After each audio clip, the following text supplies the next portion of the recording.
امیر ملت پیر جماعت علی شاہ صاحب محدث علی پوری رحمت اللہ علیہ پیر صاحب فرماتے ہیں جب پاکستان بن رہا تھا تو ہم نبی پاک صلی اللہ علیہ وسلم کی عظمتیں بیان کیا کرتے تھے. ہم کہتے تھے لوگوں پاکستان بنے گا تو اس میں نبی پاک کا نظام آئے گا, غریب امیر کا فرق مٹ جائے گا, اس میں کوئی برادری نہیں ہوگی, ایک برادری ہوگی جس کا نام مسلمان ہوگا, اس میں چھوٹا بڑا امیر غریب ایک ہی صف میں کھڑے ہو گئے محمود و ایاز, نہ کوئی بندہ رہا نہ کوئی بندہ نواز. یہ پاکستان ہوگا. اور کہتے ہیں ہندو پنڈت تقریریں کرتے تھے او وہاں نبی پاک کا نظام نافذ ہوگا, معاذ اللہ ہاتھ کٹیں گے, گردنیں کٹیں گی, بڑا وہ معاذ اللہ مخالفت کرتے تھے. وہ کیا پتا تھا کہ بعد میں یہاں بھی سارے وہی تماشے ہوں گے جو وہ کہہ رہے ہیں. تو پیر صاحب کہتے ہیں کہ جگہ ہندوؤں کا جلسہ تھا, ہندوؤں کا پنڈت تقریر کر رہا تھا, وہاں سارے ہندو بیٹھے تھے. تو اس پنڈت نے نا تقریر کرتے کرتے نبی پاک کی شان میں کوئی بے ادبی کر دی معاذ اللہ. چونکہ سارے ہندو تھے کوئی مسلمان نہیں تھا. ایک ملنگ بیٹھا تھا دور, اس نے دوری ڈنڈا پکڑا ہوا تھا اور کوئی اپنی موج کا کام کر رہا تھا.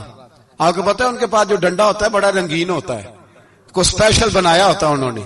تو بیٹھا تھا ملنگ. میں نے کہا بے ہوش بھی ہو نا, جو بے ہوش ہو مسلمان, رسول اللہ کا نام آئے تو اس کی بھی آنکھیں کھل جایا کرتی ہے. تیری بند کی باندھی رہ گئی ہے, کیسے ہو گیا؟ ہاتھ میں ڈنڈا تھا اور وہ اپنے کام لگا ہوا تھا. جب اس کے کانوں میں اسپیکر کی آواز آئی نا کہ نبی پاک کے بارے میں بات کی ہے, تو ڈنڈا اٹھایا, پیچھے سے اسٹیج پہ چڑھ گیا. اور ہندوؤں نے سمجھا ملنگ آدمی ہے, اس نے کیا کرنا ہے. آیا پنڈت کے پاس اور وہ کہتا ہے میں نے 3 ڈنڈے اتنی زور سے مارے کہ چوتھے کی ضرورت ہی نہ پڑی. اتنی زور سے 3 ڈنڈے سر پہ مارے کہ چوتھے کی ضرورت ہے اس کی پھر آواز ہی نکلی, مر گیا وہ. مجھے پکڑا جیل میں پھینک دیا. امیر ملت پیر جماعت علی شاہ صاحب کہتے ہیں میں امرتسر کی جیل میں ملنے گیا اور میں نے اس کے سامنے کھڑے ہو کے کہا, میں نے کہا بے لیا, نہ تو نماز پڑھے, نہ تو روزہ رکھے, نہ تو مسجد آئے, نہ تو کوئی اور کام کرے, اور اتنا بڑا تو نے کام کیا, گستاخ مار دیا. تو پیر صاحب کہتے ہیں وہ ملنگ اپنے پیروں پہ اٹھ کے کھڑا ہو گیا اور اس کی آنکھوں میں آنسو تھے اور میری طرف دیکھ کے کہنے لگا پیر جی میں لمیاں گلاں تے نہیں آندیاں, میں انپڑھ ہاں, چوکھا تے نے مینوں پتا, گناہگار ہاں, بڑا گناہگار ہاں, بڑا گناہگار ہاں, بڑا گناہگار, بڑا گناہگار ہاں, پر قسم اللہ دی عزت دی میں گناہگار ہاں پر اپنے نبی دا غدار نہیں, گناہگار ہاں پر رسول اللہ دا غدار کوئی بات نہیں. اگر کوتاہیاں کرتا ہوں تو اب یہ تو نہیں نہ ہو سکتا کہ اونچی اور سچی سرکار کی کو میرے سامنے بے ادبی کر کے چلا جائے. یہ تینوں پتہ ہی نہیں لگا, تو کہتا خبر ہی نہیں ہوئی, کب ہو گیا پتہ ہی نہیں تھا. وضاحتیں دیتا پھرتا ہے. اور کچھ مولوی ملا جو دھبا ہے دین کے نام پہ وہ وضاحتیں دیتے پھرتے ہیں, کہتے ہیں مناظرے کر لو, شرم کرو. دین کے نام پر ووٹ مانگ کے اسمبلیوں میں جاتے ہو اور وہاں جا کے ان بے ایمانوں کی گودوں میں بیٹھ جاتے ہو, تمہیں حیا نہیں آتی. اور نبی پاک کی بات ہے تو پھر بھی تمہاری غیرت جوش نہیں مارتی, پھر بھی دلیلیں دیتے پھرتے ہو.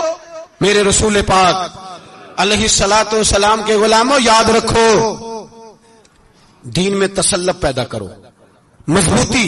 کل لوگ مسئلے پوچھا کرتے تھے کہ صحابی کا اہل بیت کا بے ادب ہے تو اس کے جنازے پہ جائیں کہ نہ جائیں. اب نہیں لوگ پوچھتے, اب ہمارے دلوں میں فتوے زیادہ آ گئے ہیں, مرضی کرتے پھرتے ہیں. ہمارا بچہ کسی بد مذہب کی مسجد میں جاتا ہے, ہم کہتے ہیں نہیں نہیں ویسے ہی جاتا ہے. تجھ سے پوچھا جائے گا, اس دن پتا چلے گا. جس دن تم مرے گا تو تیرے لیے دعا بھی نہیں کرے گا, تیری قبر پہ بھی نہیں جائے گا, تجھے پتا چلے گا اس دن کہ ویسے ہی جاتا ہے کہ ایسے جاتا ہے. کوئی پابندی نہیں, کوئی تسلط بھی نہیں, عقیدے میں ایمان میں کوئی پختگی نہیں. ہمیں خیال ہی نہیں کہ کدھر جا رہی ہیں اولادیں, سوچتے ہی نہیں. ہم خیال ہونا چاہیے, سمجھ ہونی چاہیے. میرے رسول پاک علیہ الصلوۃ والسلام کے صحابہ میں تسلط تھا, تسلط. سگی اماں بھی اگر بے ایمان ہوتی تھی تو صحابہ قریب نہیں آنے دیتے تھے. حضرت اسماء بنت ابی بکر صدیق ان کی ماں مشرکہ تھی.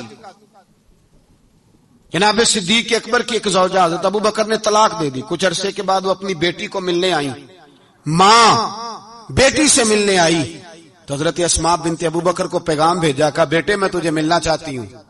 تو کہا اماں ذرا ٹھہر جا, پہلے میں اپنے نبی سے پوچھ لوں. پہلے اپنے ماں بعد میں ہے, نبی پہلے ہے. پہلے حضرت اسماء حضور کی بارگاہ میں گئی, یا رسول اللہ میری اماں ملنا چاہتی ہے, اور مشرکہ ہے, حکم کیا ہے؟ فرمایا تو ماں کی حیثیت سے مل سکتی ہے.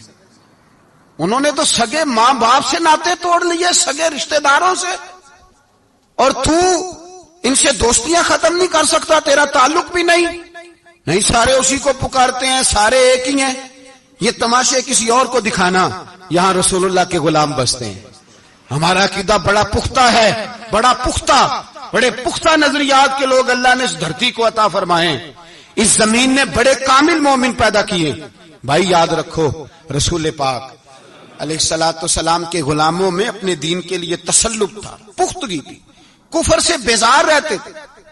اگر سب کو ایک میں ایک ہی کرنا تھا تو پھر اتنی لمبی چوڑی جدوجہد، امیر حمزہ کا کلیجہ نکل گیا، کان کٹ گئے، سب کچھ ہو گیا، اور آج تم ان شہیدوں کی لاشوں پہ کھڑے ہو کے کہتے ہو کہ یہ تو ایسے ہی کٹ گئے۔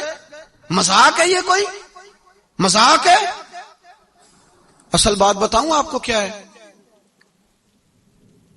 دین مفت میں ملا ہے، اور جو شے مفت مل جاتی ہے اس کی قدر نہیں ہوتی قدر۔ دین نبی دا ایک ہی جانن دنیا دار کمینے، دین نبی دا جانن والے سونگے وچ مدینے۔ تجھے کیا پتا، تجھے کیا خبر اس دین کی؟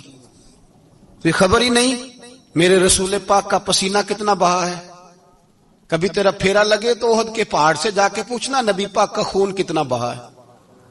کبھی ٹائم ملے نا، ملک شام جا اور حضرت بلال کی قبر پہ کھڑے ہو کے پوچھ دین کتنا قیمتی ہے۔ اور پھر اس سے زیادہ بات پوچھنی ہو نا کبھی تو مدائن جا، حضرت سلمان فارسی کے مزار کے پاس ان سے پوچھ دین کی قیمت کتنی ہے۔ وہ تجھے بتائیں گے کہ کئی 100 سال لگ گئے نبی پاک کے قدموں میں پہنچنے تک، 100 سال، کئی 100 سال۔ اور اگر پھر بھی تجھے تسلی نہ ہو تو جنت البقیع میں جا اور سیدہ طیبہ طاہرہ حضرت فاطمہ الزہرا سے پوچھ، ان سے پوچھ بی بی اس دین کی قدر کیا ہے۔ وہ تجھے بتائیں گی کہ جب دین کے چہرے پہ سرخ رنگ بھرنا تھا تو میں نے حسین کا خون دے کے بھرا ہے۔ وہ تجھے بتائیں گی کہ اس دین کو جب پینٹ کرنا تھا تو میں نے جناب علی اصغر کے بازوؤں کے ساتھ مصوری کی ہے۔ اس کو آسان سمجھ رکھا ہے لوگوں نے، آسان سمجھ رکھا ہے، کہا تم کٹ گئے۔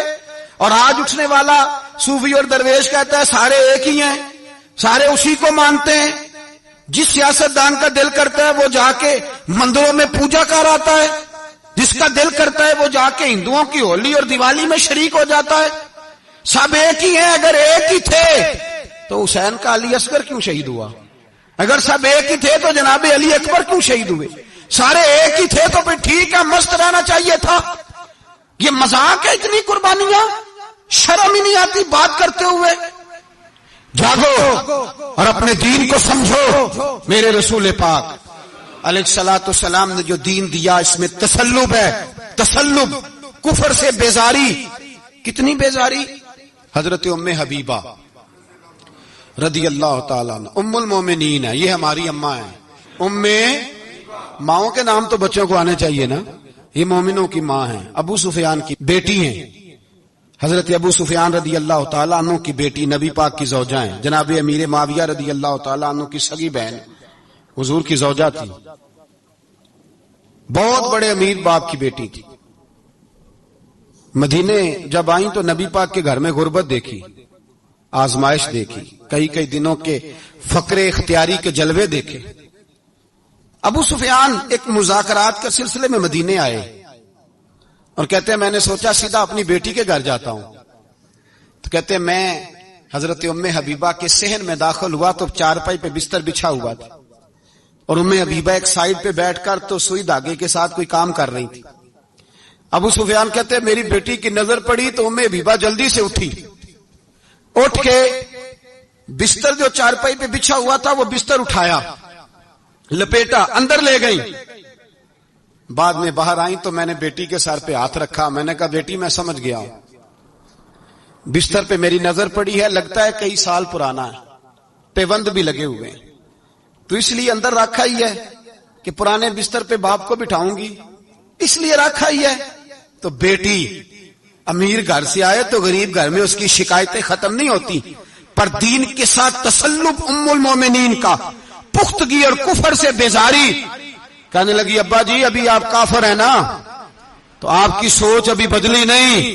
میں اس لیے نہیں بستر اندر رکھ کے آئی کہ آپ کے قابل نہیں تھا, میں تو اس لیے رکھا یوں کہ وہ میرے نبی کا پاک بستر ہے اور آپ ناپاک ہیں. وہ پاک بستر ہے. انما المشرکون نجس, مشرک ناپاک ہوتا ہے. باپ ہونا علیحدہ بات ہے, لیکن میرے دل میں باپ کی قدر بعد میں ہے میرے دل میں, اور رسول اللہ کے بستر کی قدر پہلے ہے. رسول اللہ کی نہیں, رسول اللہ کے بستر کی قدر ہے کہ باپ بیٹھ نہ جائے. اتنی نفرت مشرک سے, اتنا اظہار ہے. وہ باپ بھی ہو تو اتنی نفرت. لوگوں نے پیچے ڈالے ہوئے ہیں پیار کے, محبت کی پینگیں چڑھا رہے ہیں, اور سارے یہ کہیں گے سب صحیح ہے. اور ہمارے دلوں میں نرمی, ہمارا اپنا جوان باہر جاتا ہے, وہ یہ نہیں دیکھتا کہ میں جس سے شادی کرنے لگا ہوں نیشنلٹی زیادہ ضروری ہے کہ ایمان, پیسے زیادہ ضروری کہ ایمان, دین زیادہ ضروری کہ دولت. عجیب تماشا ہے, بیچتے پھرتے ہیں, فار سیل کر دیا مذہب کو.